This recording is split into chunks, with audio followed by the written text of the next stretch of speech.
Assalamualaikum warahmatullahi wabarakatuh. Terima kasih Bapak Ibu Guru sudah menyempatkan waktunya menghadiri tentang bukan sosialisasi ya, tentang program olahraga kedepannya, yaitu tentang olahraga tradisional. Jadi judulnya itu Sehat Jiwa dan Ragaku dengan Olahraga Tradisional. Di sini artinya anak-anak kita itu, apalagi sekarang zamannya gadget, anak-anak itu dalam olahraga masih kurang aktif dalam bergerak.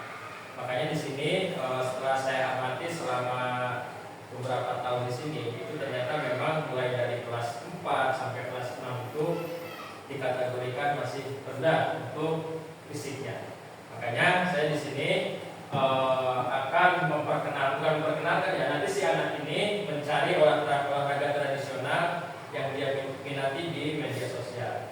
Nanti setelah mereka mendapatkan olahraga tersebut, nanti mereka presentasikan dan mereka terapkan di pembelajaran. Jadi seperti itu. Ya, terus untuk selanjutnya setiap kelasnya itu, ini sasarannya di kelas 6 dulu, karena kelas 6 ini mungkin dikatakan kelas yang paling tinggi. Ya, jadi dia bisa memprogramkan bagaimana cara bermainnya, terus kemudian dia bisa mempresentasikan hasil dari karyanya. Ya, kalau kelas rendah itu sebenarnya bisa, tapi mungkin untuk mencari di media sosial itu atau di internet agak sulit ya, karena di situ nanti dia harus mencari gambar dan sebagainya seperti itu. Oke, selanjutnya. Ya, selanjutnya jadi latar belakang di sini.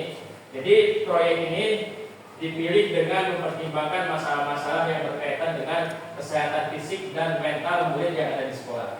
Nah ini, jadi ketika saya mengajar olahraga, ya khususnya di 456 ini, memang ya mereka itu ketika mau menjawab, itu dia itu cenderung tidak percaya diri.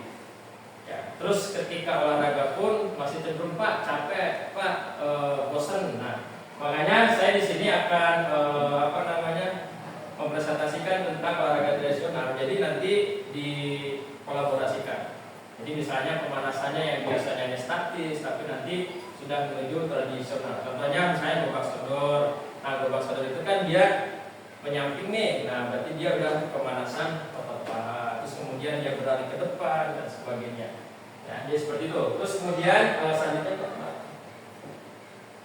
ya selanjutnya, jadi tujuan dari program ini yaitu memperkenalkan permainan olahraga tradisional. Nah, kenapa saya ambil tentang olahraga tradisional? Jadi pelajar atau siswa ya di eranya milenial, era apa Mbak? Era Gen Z ya, seperti itu ya. Jadi mereka itu masih rendah terhadap kecintaannya terhadap negara kita. Ya contohnya misalnya mereka mengutamakan main game. Padahal main game itu kalau dengan secara terus menerus itu akan mengganggu mental dan fisiknya ya, seperti itu. Terus kemudian kenapa dikenalkan olahraga tradisional? Jadi dia itu supaya bisa, ternyata olahraga ini berasal dari daerah mana, olahraga ini berasal dari daerah mana, seperti itu. Terus kemudian yang kedua, dengan bimbingan guru peserta didik dapat memilih jenis olahraga tradisional. Nah, kelas sasarannya itu di kelas 6 dulu. Mungkin nanti ketika kelas 6 sudah berhasil, mungkin nanti kelas 5, kelas 4 dan seterusnya itu pun akan berkelanjutan. Jadi seperti itu. Ini masih dalam tahap percobaan. Ya, jadi nanti di kelas 6A dan 6B itu totalnya kan ada 40. Nanti 6A dibagi 2 kelompok, 6B dibagi 2 kelompok. Jadi setiap kelompok itu memilih jenis olahraga tradisional. Mungkin satu kelompoknya minimal 1 dulu, maksimalnya 1 atau minimal 1.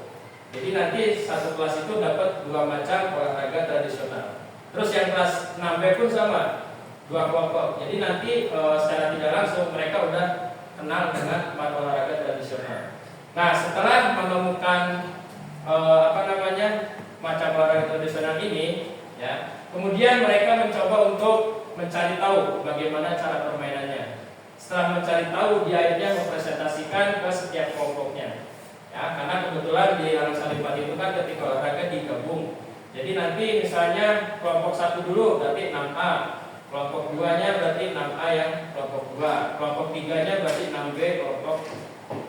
satunya seperti itu dan seterusnya. Nah, nanti setelah mereka mempresentasikan, mereka mencoba. Jadi semua kelas A dan B itu mencoba dulu. Misalnya kelompok 1 memilih permainan gerobak sodor. Nah, setelah itu nanti mereka itu yang dari kelompok 1 sampai kelompok 4, nanti mereka semua mencoba dulu. Oh, ternyata permainan gerobak sodor itu seperti ini, manfaatnya untuk apa, terus tujuannya untuk apa, seperti itu contoh kecilnya. Terus kemudian meningkatkan jasmani dan rohani pada peserta didik ya. Kenapa saya cantumkan meningkatkan jasmani? Karena ketika anak itu sehat jasmaninya, insya Allah rohaninya pun mengikuti. Karena cenderung kalau misalnya anak itu pasif, dia pun nanti kebanyakan bengong dan melarang, akhirnya tingkat konsentrasinya itu rendah. Jadi seperti itu. Makanya dengan olahraga tradisional ini diharapkan peserta didik ini banyak bergerak. Mungkin nanti lebih aktif, lari ke depan, lari ke samping, lompat dan sebagainya. Jadi nanti perpaduannya dengan olahraga permainan, akhirnya mereka tidak cenderung pasif seperti itu.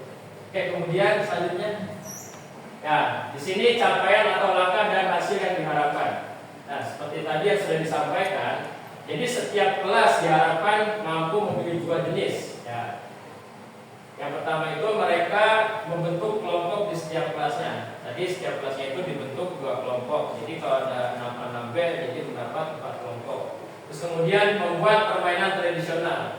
Ya, bukan membuat, ini artinya itu dia mencari dulu permainannya seperti apa. Nanti dia kemudian mendemonstrasikan permainan di lingkup satu kelas. Jadi dia mempresentasikan dulu terhadap teman-temannya.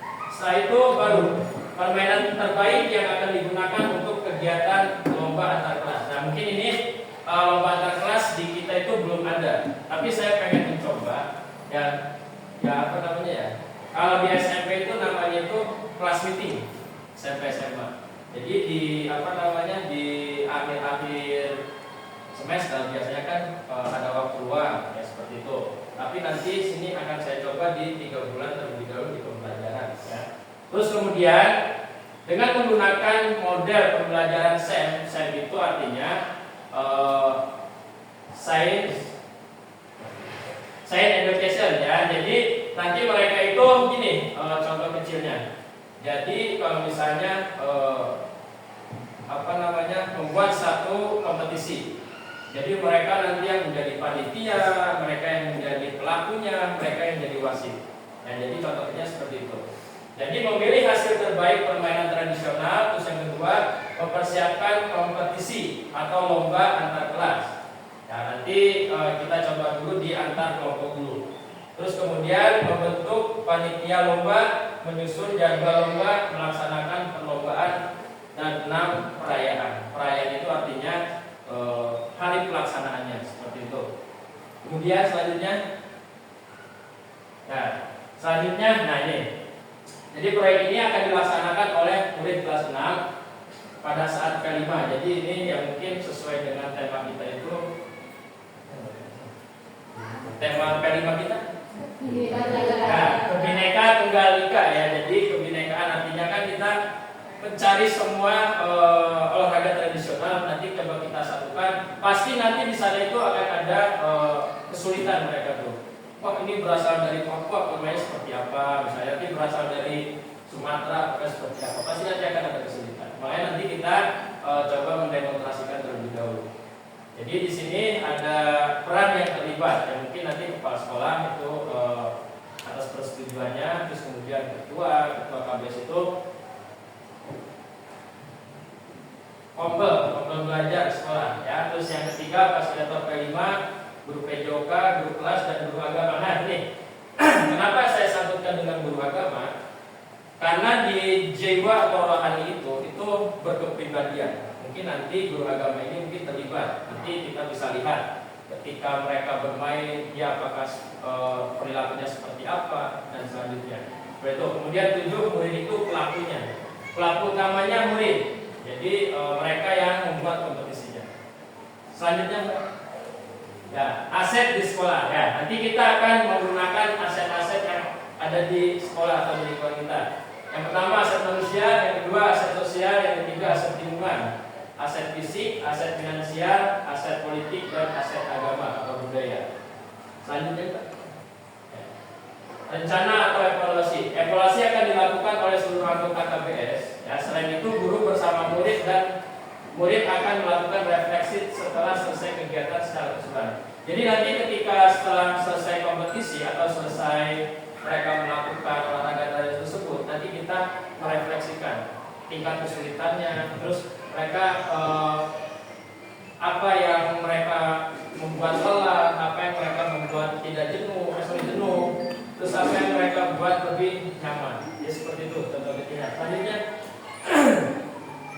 nah ini yang saya katakan tadi, kemungkinan atau tantangan yang akan terjadi. Nah, murid kesulitan dalam menerapkan permainan, wajar, karena mereka masih mengenal dan baru mempresentasikan. Nanti kalau kita sudah mencoba, insya Allah nanti mereka pun dengan sendirinya dapat. Mari kita main, misalnya elang dan anak ayam misalnya.